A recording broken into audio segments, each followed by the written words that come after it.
Hello! Welcome to my channel. My name is Laura, and I like to make stuff. This project is one that I started like 6-ish years ago. Um, then grew frustrated with it and stashed it away.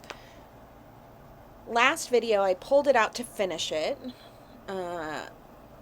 I'm a little bad at time management, so here we are, still working on it. But I will say, I'm hoping to finish this by the end of the video. Because it's still not finished, but I believe in myself that it'll be finished by the time I post this, right? So join me in embroidering this, and yeah. The original design was created by Jian Guo. I never found an Instagram for them, but I have linked their DeviantArt below. They were pretty popular on Pinterest, or at least for my Pinterest. I regularly saw their stained glass fan arts. They've done quite a few different fantasy ones. There's definitely, obviously, the Lord of the Rings trilogy, so there's more. I want to say there are other Lord of the Rings ones, but I liked this design the best. Although, I'm not happy with Boromir in the corner. I don't know. Oh, Boromir. Anyway,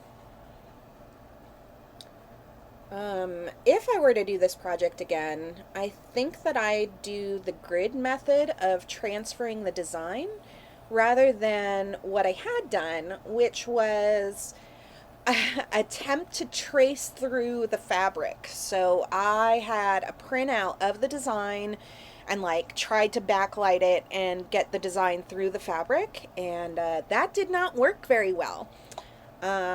So some of the tracing did not transfer very well, and Boromir is definitely one of them. Like the corner, oh, we're gonna zoom in on that, but the that whole bottom section, I don't know what was going on with the tracing, but I am not particularly pleased with it.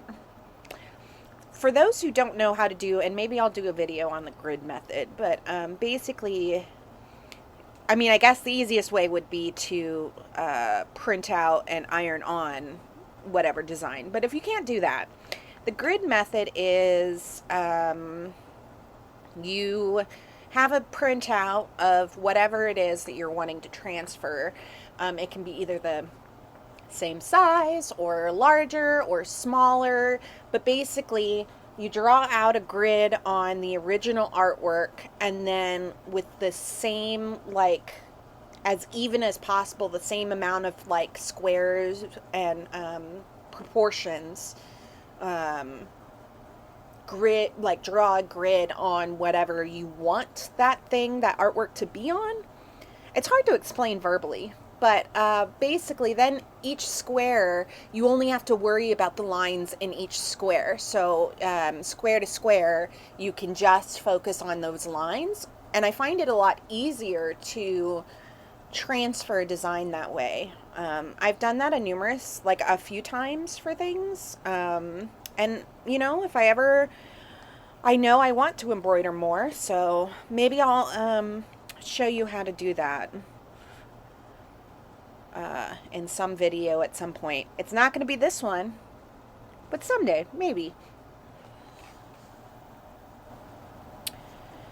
I really think that this would have taken, or could have taken longer, this project. I did spend a lot of my free time working on it, so I did not have a chance to finish any books this week.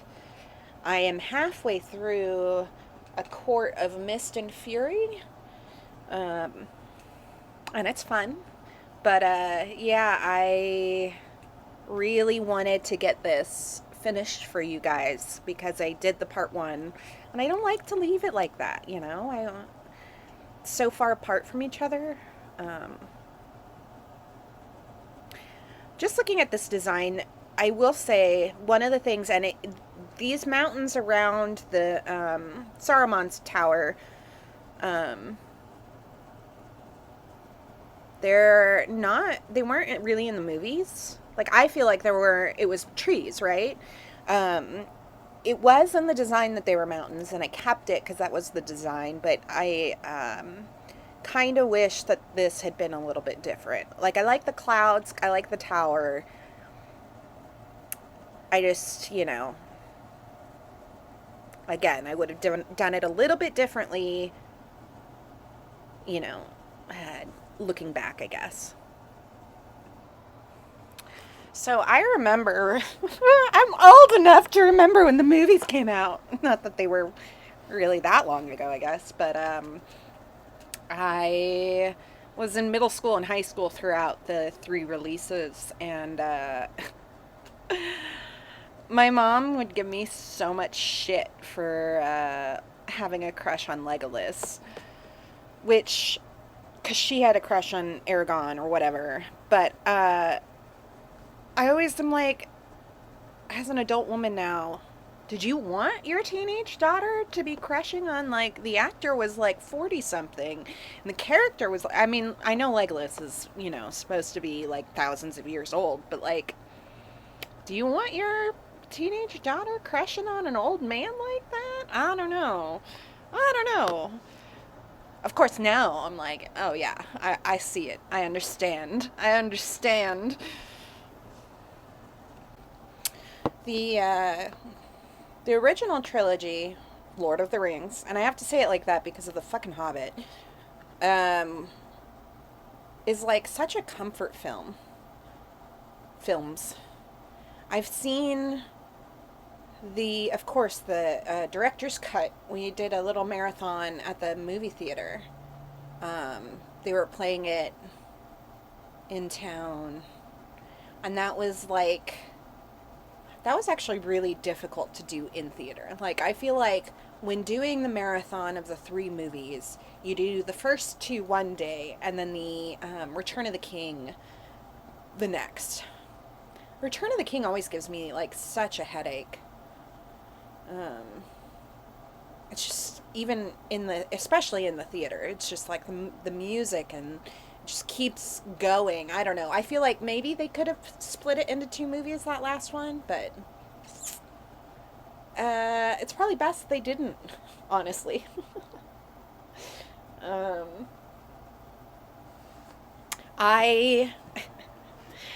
I'm also kind of into astrology, and I would just like to say that I have a list of what I believe all of the characters' zodiac signs are, in my opinion. So since I'm doing this, we can, let's go through my list here. I feel like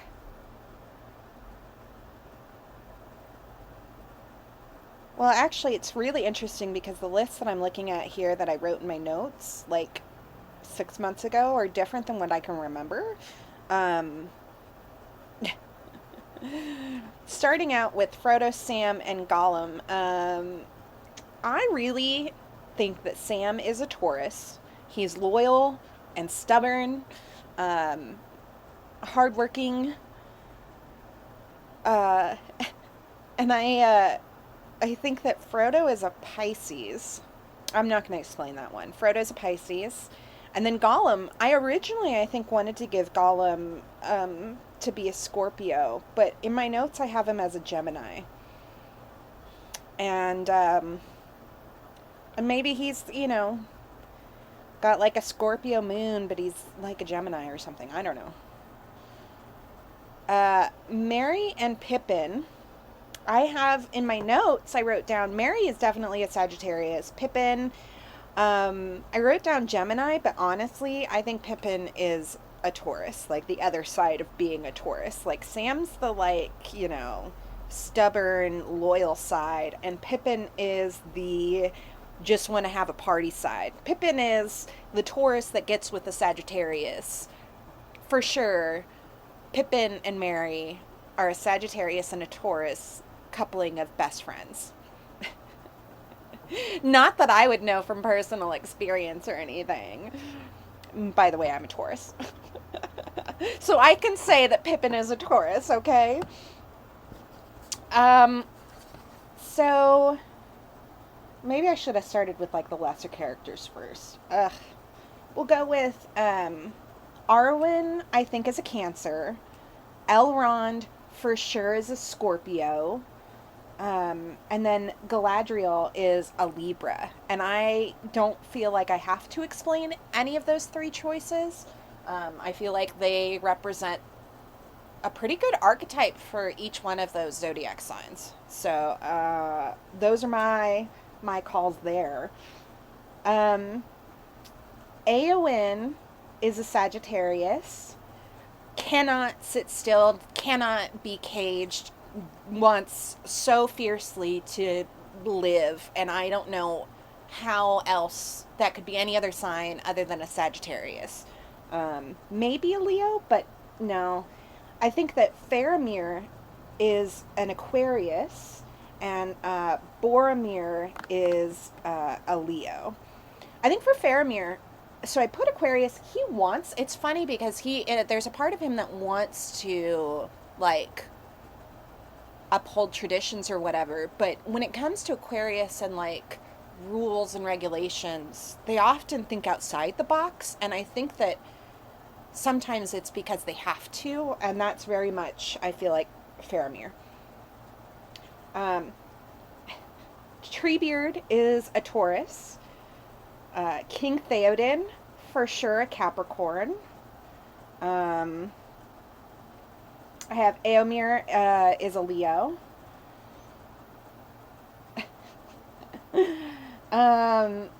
Gandalf I have as a Virgo, and that was hard because I almost wanted to give him like a Capricorn placement, like because to me they can be very similar. But I think that Gandalf is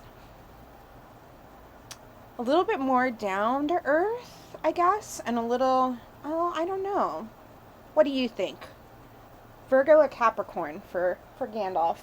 Saruman I put as a Capricorn. And I do actually like Capricorns. Yeah, I put King Theoden as a Capricorn. I'm like, not all bad placements are these, notorious zodiac signs. I like Capricorns. But Saruman is definitely like the unevolved Capricorn. Yeah. Power hungry maybe a little bit. What? I have Grima Wormtongue as a Scorpio, but yes, because of how possessive he is of Eowyn, and like, I'm not saying that all Scorpios are bad necessarily, but I don't think that there's any bad zodiac sign, but his possessiveness and willing to do anything to get what his object of desire, that's such a Scorpio thing, I feel like. I don't know. Is that mean? I'm sorry, Scorpios. Don't take it personally. And then for Argonne, Legolas, and Gimli. For Gimli, I'm going to say, and I chose these because of how the three of them interact as well, because I really feel like the way that the three of them interact, they had to be complementary signs. So Gimli is an Aries, hot-headed, rash, stubborn, but has such a big heart. He's such an Aries. Legolas is a Sagittarius, not just because he's an archer, but that came into play a little bit. And I don't, yeah. Legolas is Sagittarius? I don't know. That one's up in the air. What do you guys think? Because I could also see Legolas being an earth sign or an air sign. Not a water sign, though. And then for Argonne, I definitely feel like he is an Aquarius. And the reason I say that is because of the fact that he didn't want the responsibility of being king, and ran from it for so long. Again, maybe it's just like I have a thing where I think that Aquariuses are like forced into these weird things. Like a lot of their life decisions come from being forced into whatever. But I really feel like it's such an Aquarius thing to like run from that commitment, but also eventually accepting that commitment and loving that commitment, but in your own way. Like again, it's subverting the traditions and creating new ones. That's such an Aquarius thing. So yeah, that's my those are my picks. Argue with me in the comments if you want to. So controversial here. What I have picked for the zodiac signs for the Lord of the Rings characters. Getting back to the embroidery here, one of the things I wish I had done is done the outline of the statues in like a really deep brown rather than black. Although in the end it looks fine, I just feel like it's too much of a stark contrast in between the two.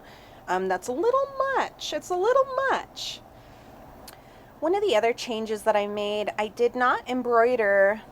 So while I embroidered like outline on the vast majority of the bits on this project, I didn't do that in between certain colors for the statues because I wanted it to look more like a marbled effect or like various stones.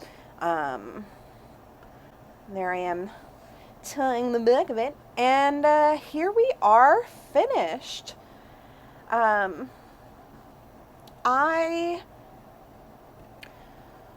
do like the overall effect. There are, I'm going to show you the close-up here. Like, I really, really do like the top bits, the top part of it. I think it turned out so nice.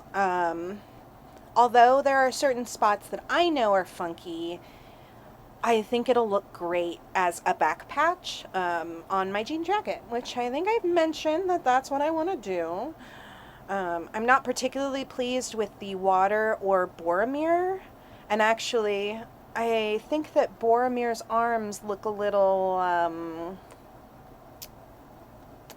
they look a little like different body part than they're supposed to look like. And if you notice, I apologize. Do I? I don't know. I feel like it actually harkens back to the Renaissance, you know, tapestries where it was just all male genitalia. I don't know if that word is going to be flagged. If I'm going to get flagged, I'm going to get marked, man. But yeah, I feel like from far away it looks great. Definitely in person, like the way that it feels and looks now that it's totally completed is I'm quite happy with it. I want to embroider like a gold edge around, and I did start that a little bit at the bottom, but I think that I'm going to actually save that for when I put it onto the back of jean jacket. And here I am showing you the back of the project because everyone in real life I've ever met wants to see the back of any embroidery project that I'm doing. So there you go. You get a peek at the back of it, of the chaos that is the back, and yet you can still kind of make out where things are. Yeah. thank you so much for joining me on this project. I'm really, really happy that I pulled it out and began working on it again. I do have other ideas of other embroidery projects, but I also know that after cranking this out, I need a break from embroidery. So, just like the quilting, I think I'm going to look for plenty of other projects that I have sitting in the back of my closet. So, if you are interested in following along on any of the crafty things that I do, subscribe or something.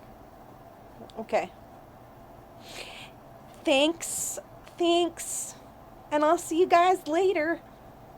Bye.